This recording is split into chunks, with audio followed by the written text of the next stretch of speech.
On June 4th last year, I filed a civil case against Terri Horman for her role and responsibility in the disappearance of my son, Kyron Horman. Kyron is still missing to this day. It has now been over 3 years. Terri continues to not cooperate with law enforcement and the investigation in any way. In order for my lawyers to move forward with the case at this point, it would be necessary for them to seek access to the police criminal investigation file. My lawyers have advised me that the Oregon Public Records Disclosure Law does not provide the release of ongoing police investigation files, and I do not want anything that might compromise the investigation. Because my civil case cannot move forward without the police files, it is with great disappointment that I make this difficult decision. I don't want anything to compromise the ongoing investigation for Kyron.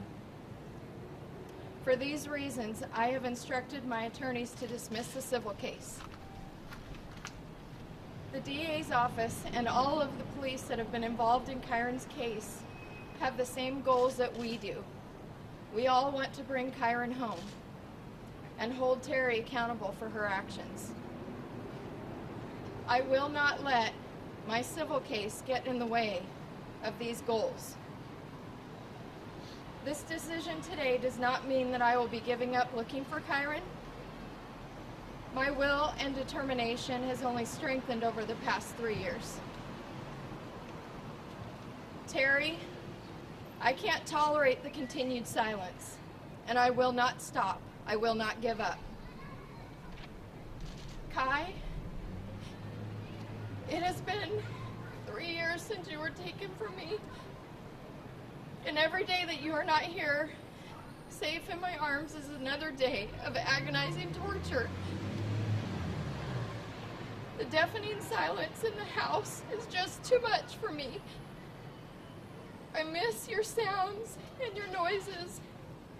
I miss your smile. I miss your hugs and your kind heart. My heart will not be whole again until you are home. It is very difficult for me when I come up against something or someone that stops me from doing that, because I will find you. It's all I want.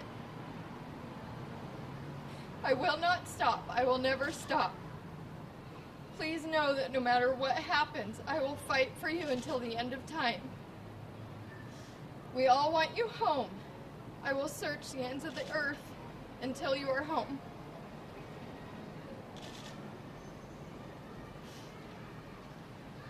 Desiree, what was the point you came to when you made this decision? How long had you been considering it?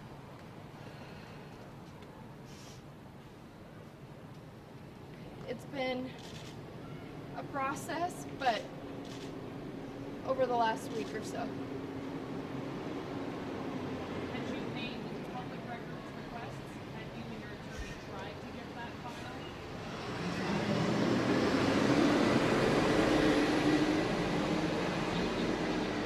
That was not correct. I don't know how to answer that. We've talked with the district attorney's office. The district attorney's office has told us that they will, that this is an ongoing investigation, and that they do not wish to release the files to any person. There's a pending divorce, as you're aware, between Kane and Terri Horman. They're not willing to release the files in that case either. They have the right to do so under the Public Records Disclosure Act. Did the DA's office ask that you withdraw the civil suit? No. Is it a potentially you would revisit the issue of civil litigation? If Kyron, If we find Kyron, if we find Kyron. yes. So what has been the effort from your office, as far as I know other people in this case have been deposed? What have your requests been as far as deposing Terri? And what has advised by defense counsel from the very moment this case started that Ms. Horman would assert her Fifth Amendment rights, and Judge Cantor has instructed us at the early stages when we were working on this last year not to make any requests for documents from Ms. Horman because of her Fifth Amendment rights. Have you shared any of the information you gleaned from the depositions with investigators? Has it helped them at all? We are not working for the District Attorney's Office. We have not shared transcripts or anything with the District Attorney's Office. I might add that we recently learned that Dee Dee Spicer did appear in front of the grand jury a week or two ago. We don't know what she said.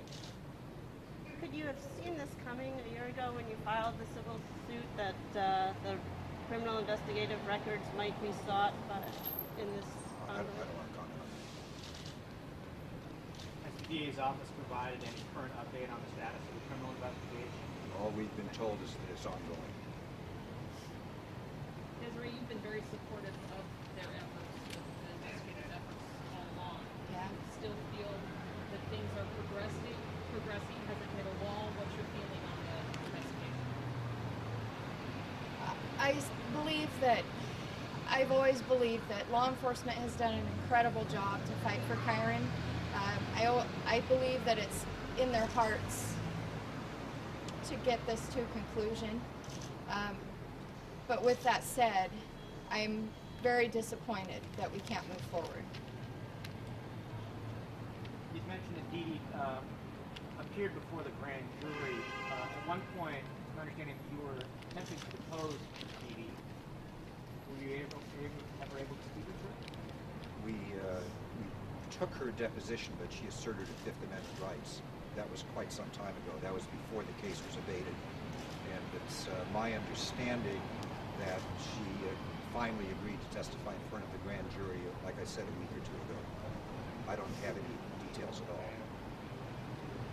Has anyone suggested to you that there's any kind of agreement? Yeah, I think there was some kind of agreement with her lawyer.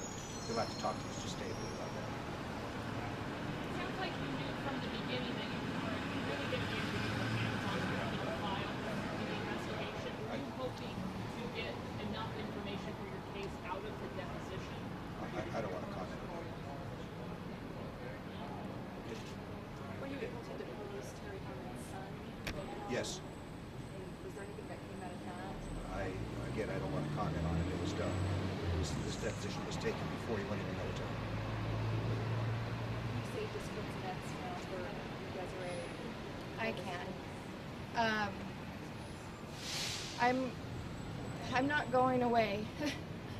I'm gonna man a search for Kyron, as many as I need to, and I'm gonna fight from the aspect that I have been doing, just a little more actively. I've been working really passionately with law enforcement to get trainings and CART teams established, especially in Southern Oregon. We don't have one down there currently, so I've been working to get that online. It's going to go in October. I've been working with the Amber Alert people to improve their policies and procedures so that we can help other families of missing children that come in the future. I want to improve those policies that were developed 12 years ago. And I think that with Kyron's case specifically, we could have used the Amber Alert system, and we didn't qualify based on the circumstances. But those are just some things that I'm working on. I am still very passionate about this. I'm still going to look for Kyron, and I'm still going to bring pressure on Terri. So I'm not going away. What is your reaction to the fact that Dee Dee now appears to be testifying and cooperating? Hopeful. I hope she talks and she shares everything she knows. I'm optimistic. Why didn't Kyron's case qualify for Amber Alert? I believe it was an investigative strategy at the time. That's what I've been told. But something to do with a vehicle connected to Kyron, and they weren't sure what vehicle it would have been. Desiree, I know you and Lee sent out that flyer with the picture on it early on. Do you believe she saw something, or that Terri may have spoken to her? What is your thought? We don't know, but I think everything's a possibility. The fact that she hadn't talked up till now, I mean, we just don't know.